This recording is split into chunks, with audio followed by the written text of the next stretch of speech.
Welcome back to Grimverse History, where we uncover the strange and forgotten sides of history. Tonight's story is about a king the scriptures called blessed, and the 1,000 secrets he kept behind palace walls. The king whose name became synonymous with wisdom, justice, and divine favor. But here is the thing no one tells you. As a husband, 700 wives, 300 concubines, and behind the gilded walls of Jerusalem's palace, something far darker than any war Solomon ever fought. You are standing at the gates of Jerusalem. The air smells of cedar and burnt offering, and if these forgotten stories are the kind that keep you company at night, please hit subscribe. Turn on the bell, so the next story finds you before the world gets loud again. It is the reign of King Solomon. Jerusalem is at the height of its glory. Solomon's reign lasted from around 970 to 931 BCC. By any measure of the ancient world, it was extraordinary. He had unified a kingdom. He had built a temple so magnificent that people traveled weeks just to stand before its gates. He had made Jerusalem, a hilltop fortress with no river, no natural harbor, into one of the most celebrated cities in the known world. And he had done it, in large part, through marriage. In sealing treaties in the ancient world, it was customary for a lesser king to give his daughter in marriage to the greater king. Solomon understood this. He weaponized it. His wives included the daughter of Pharaoh, as well as women of Moabite, Edomite, Sidonian, and Hittite origins. The latter group representing wives added to the harem as a means of sealing treaty agreements with foreign powers. Each woman who entered through Jerusalem's gates came carrying something. A flag, a treaty, a god. The Book of Kings introduces Solomon's Egyptian alliance as breaking news. Solomon contracted a marriage with Pharaoh, king of Egypt, taking his daughter as a wife, and bringing her to live in the city of David until he finished building his palace and the temple of Yahweh. This was not romance. This was diplomacy wrapped in linen robes.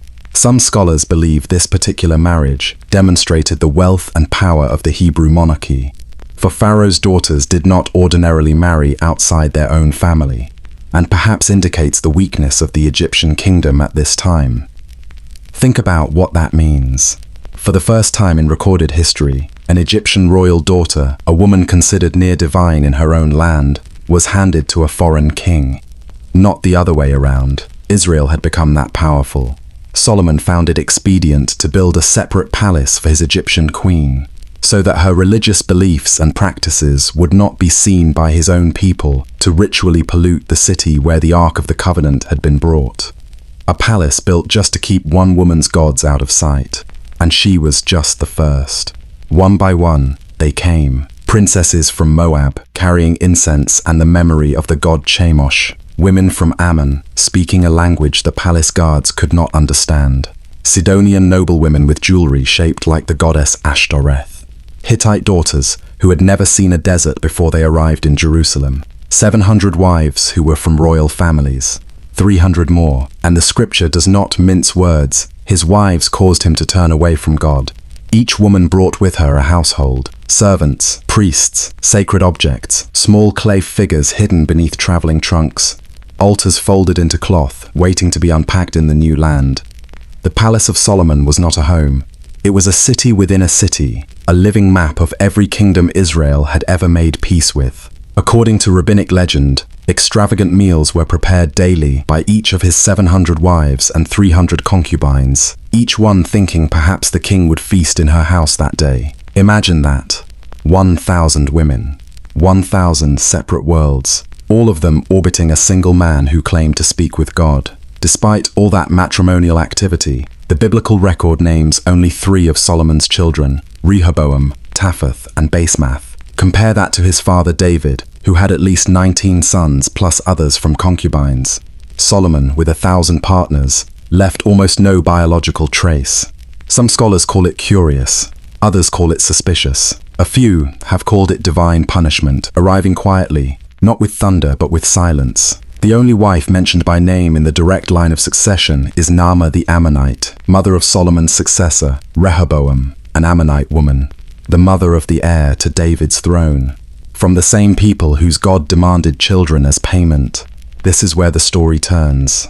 Solomon did not simply allow his wives to keep their religions. He built temples for them, On the Mount of Olives, the hill directly east of Jerusalem, overlooking the very temple he had constructed for Yahweh, Solomon built a pagan shrine for Chemosh, the detestable god of Moab, and another for Molech, the detestable god of the Ammonites. 2 gods, 2 altars, both looking down on the holiest city on earth. Solomon also worshipped Ashtoreth, the goddess of the Sidonians. Ashtoreth, goddess of love, of war, of fertility. Her worship involved rituals the scripture calls abominations but never fully describes. The priests knew what they meant, the women knew, and now the king of Israel knew too. But Molech, that was different. Molech demanded live child sacrifice.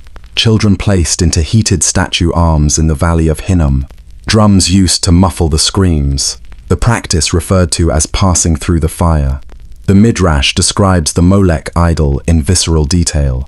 It was built outside Jerusalem, with the face of a calf and open hands, like someone reaching out to receive something. They would light the idol on fire until its hands were scorching hot. There were 7 chambers before it, and the quality of your offering determined how close you could approach. The valley where this happened had a name, the Valley of Hinnom, Hinnom. You may know it by its Greek translation, Gehenna, the word the New Testament would later use for hell. Molech worship was introduced into Israel by Solomon and his Ammonite wives. Prior to this, any Israelite who sacrificed a child to Molech was put to death under Israelite law. Solomon did not light the fires himself. The scripture is careful to say that, but Rashi, the great medieval commentator, argued plainly. Since Solomon did not protest against his wives, it is attributed to his name.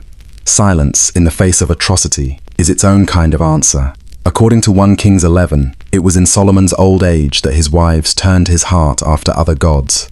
His heart was no longer wholly true to Yahweh, as it had been in his youth. This is important. It did not happen at once. It crept in. First a temple built to keep the peace. Then attendance at a ceremony just to honor a wife. Then a small offering just once. Then habit. Then belief. 1,000 small compromises. Each one rational. Each one political. Each one pulling the wisest man in the world, one quiet step at a time, away from the God who had appeared to him twice.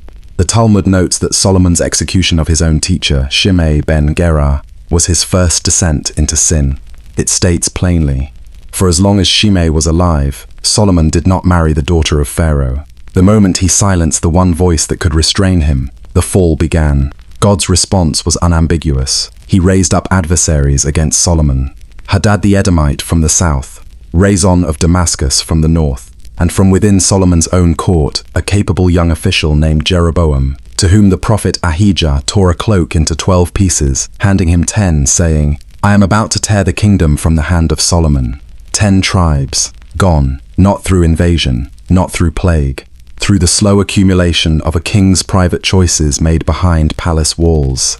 After Solomon's death, his son Rehoboam's harsh policies led the northern tribes to break away, splitting the united kingdom of Israel and Judah permanently. The wisest king in history left behind a fractured nation. And somewhere, in the valley below Jerusalem, the fires in the valley of Hinnom continued to burn for another 3 centuries, until King Josiah finally tore down the altars and declared the valley unclean. In the New Testament, Jesus would reference this same valley, Gehenna, 10 times, as a symbol of destruction and judgment. The place Solomon's wives had made sacred to Molech became, in the memory of 3 religions, the very image of hell. Somewhere below Jerusalem, the smoke from the valley of Hinnom still drifts upward in the cold night air. Somewhere on the Mount of Olives, stone altars stand in silence, looking down at the temple the same hands had built. 1 man, 2 worlds, 1,000 quiet betrayals. If this story kept you company tonight, leave a like before you close your eyes. Share it with someone who loves the strange forgotten corners of history, and subscribe to my channel so the next story finds you right when you need it. Goodbye, and we will meet again.